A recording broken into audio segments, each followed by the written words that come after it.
Welcome to Garima GRS Education. हाँ जी, Kirchhoff's law.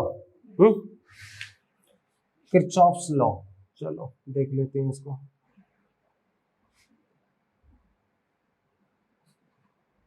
Kirchhoff's law, ठीक। Kirchhoff's law क्या कहता है कि किसी निश्चित ताप पर, एक सर्टेन टेम्परेचर है, किसी निश्चित ताप पर किसी दी हुई तरंग दैर्ध्य के लिए, यानी एक पर्टिकुलर लैम्डा है, उसके लिए प्रत्येक वस्तु की उत्सर्जन क्षमता तथा अवशोषण क्षमता का अनुपात कांस्टेंट होता है। नहीं समझ में आया? कोई बात नहीं। कोई भी वस्तु है और उस पर एक पर्टिकुलर लैम्डा के ऊपर विचार करें। अभी एमसी पावर पढ़ी थी हमने, ई लैम्डा। एमसी पावर क्या है? ई लैम्डा किसी वस्तु की। और एब्जॉर्प्टिव पावर क्या है? A lambda. इनका जो रेशो होता है वो कांस्टेंट होता है, ठीक। ये किरचॉफ का नियम है, ठीक है। और प्रत्येक वस्तु की बात करें तो हम अलग अलग वस्तु ले लेते हैं। जैसे मान लो पहली वस्तु है इसका, और दूसरी वस्तु है, तीसरी वस्तु है, इसका उत्सर्जन क्षमता कितनी है? ई लैम्डा 1, इसका है ई लैम्डा 2, इसका है ई लैम्डा 3। इस तरह से बहुत सारी वस्तुएं हैं। इसकी क्या है? ये एमिसिव पावर, ठीक है। यहां पर ये 3 वस्तुओं की हमने एमिसिव पावर ले ली, स्पेक्ट्रल एमिसिव पावर,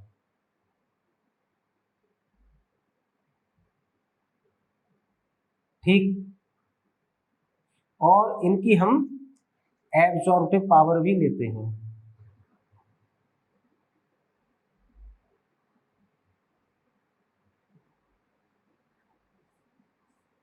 ए लैम्डा आएगी,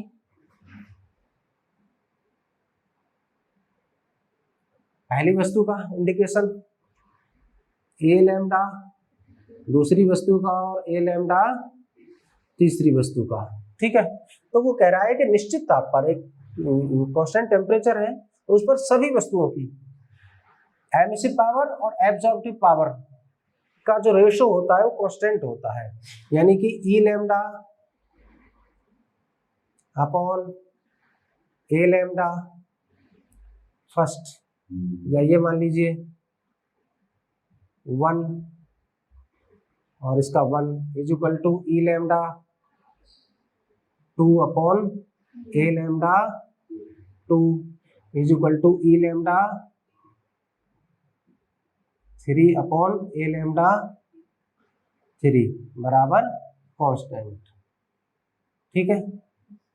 और ये कांस्टेंट कितना होता है? उसी ताप पर एक परफेक्टली ब्लैक बॉडी के एमिसिव पावर के बराबर होता है। यानी कि E lambda upon A lambda is equal to E lambda. ये है किरचॉफ्स का लॉ, किरचॉफ्स लॉ, किरचॉफ का नियम, ठीक है। प्रत्येक वस्तु की जो उत्सर्जन क्षमता और अवशोषण क्षमता का एक दी हुई तरंगदैर्ध्य लैम्डा के लिए जो ये अनुपात होता है, वो किसी आदर्श, उसी ताप पर आदर्श कृष्णिका की उत्सर्जन क्षमता के बराबर होता है, उसी लैम्डा, ठीक है। ये किरचॉफ का नियम है। अब इसका प्रूफ देखते हैं, प्रूफ कैसा है, ठीक है। ये कोई दिक्कत है इसमें? यही है, E lambda upon A lambda equal to E lambda, ये है किरचॉफ्स लॉ।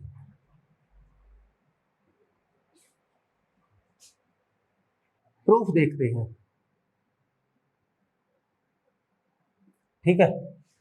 ये मान लेते हैं कि किसी बर्तन में कोई वस्तु रखी है, इसका जो टेम्परेचर है वो T है, तो इस वस्तु का भी टेम्परेचर T ही होगा, ठीक है। तो इसका टेम्परेचर T होगा, तो एक लैम्डा के लिए पर्टिकुलर एक लैम्डा की जो टोटल ऊर्जा है, जो एमिसिव पावर है, वो कितनी हो जाएगी? ई लैम्डा डेल्टा लैम्डा, लैम्डा से डेल्टा लैम्डा की रेंज में, ठीक है। ये हो जाएगी एमिसिव पावर, एमिसिव पावर, ठीक। और एब्जॉर्प्शन पावर क्या होगी,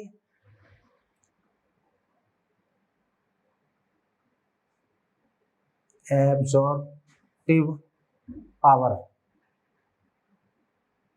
कितनी होगी, पहले बताई थी, ए लैम्डा डेल्टा क्यू, ठीक है, क्योंकि लैम्डा से डेल्टा लैम्डा के रेंज में क्या है, डेल्टा क्यू का बताया था हमने, ठीक।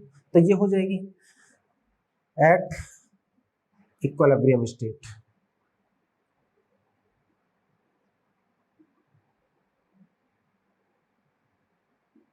साम्यावस्था पर क्या हो जाएगा, जितनी एनर्जी एब्सॉर्ब कर रही है उतनी ही ट्रांसमिट करेगी, यानी कि A lambda delta Q is equal to E lambda delta lambda, ठीक है, A lambda delta Q is equal to E lambda delta lambda.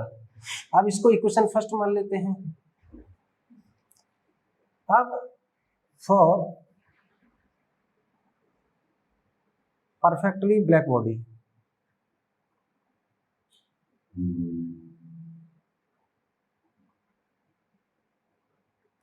Perfectly black body के लिए क्या होता है,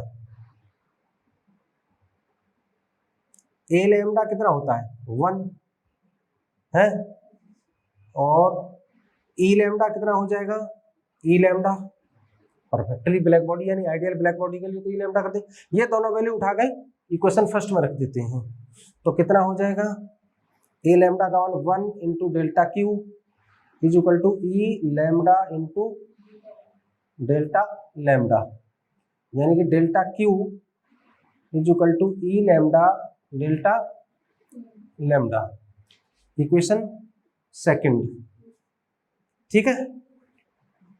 फ्रॉम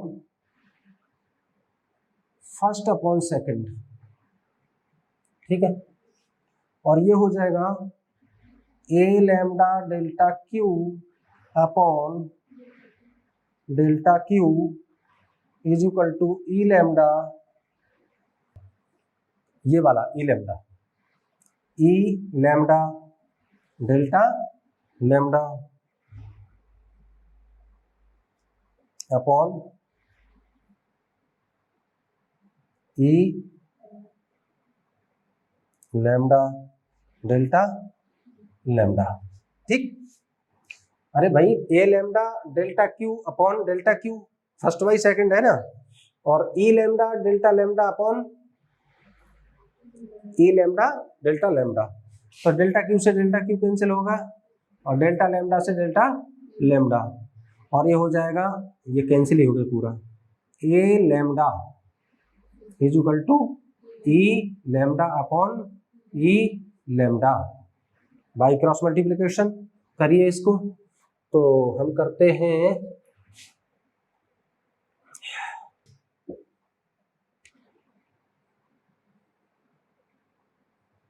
ठीक, इसको ले लेते हैं, तो E lambda by cross multiplication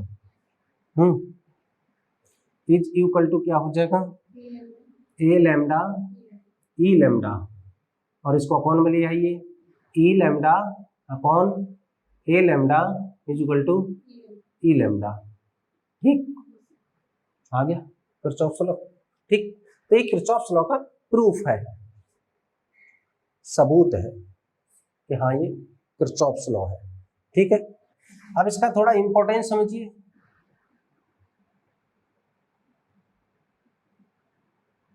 importance of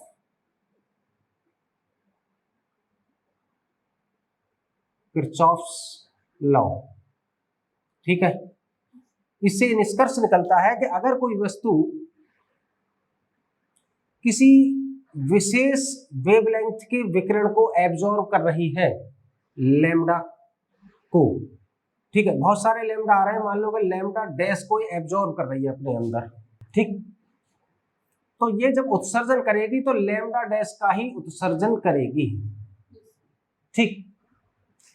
जिस तरंग दैर्ध्य की अच्छी अवशोषक होता है पृष्ठ, उसी उत्सर्जन जब करता है तो उसका वही तरंग दैर्ध्य का उत्सर्जन करता है अधिकतम, अच्छा अवशोषक ही अच्छा उत्सर्जक है, ये भी सुना था, लेकिन जिस वेवलेंथ का एब्जॉर्प्शन करता है उसी का एमिशन करता है। लेकिन ये अब एक ही समय में तो नहीं करेगा। ले जैसे मान लो सराउंडिंग का टेम्परेचर अधिक है, बहुत ज्यादा अधिक है, ठीक है, तो ये लैम्डा डैश की विकिरण को एब्जॉर्ब कर रहा है। जब ये डाउन हो जाएगा टेम्परेचर, इसको मौका मिलेगा एमिट करने का, तो ये एमिट करेगा, उसी लैम्डा को निकालेगा जो इसने ली थी। ये किरचॉफ्स के लॉ का इंपॉर्टेंस है। जैसे मान लो गिलास है, ये रेड कलर का है, कोई भी वस्तु मान लो ये ब्लू है या जो भी है, सूर्य के प्रकाश में ही तो दिखाई देती है, ये कोई वस्तु है, ठीक है, और ये लाल दिखाई दे रही है, ठीक, और इस पर कौन सी लाइट रही है, विजिबल लाइट आ रही है जो व्हाइट कलर की है, सातों रंग है ना, ये VIBGYOR, violet, indigo, blue, green और येलो, ऑरेंज, रेड, ठीक है, ये वर्णक्रम भी है।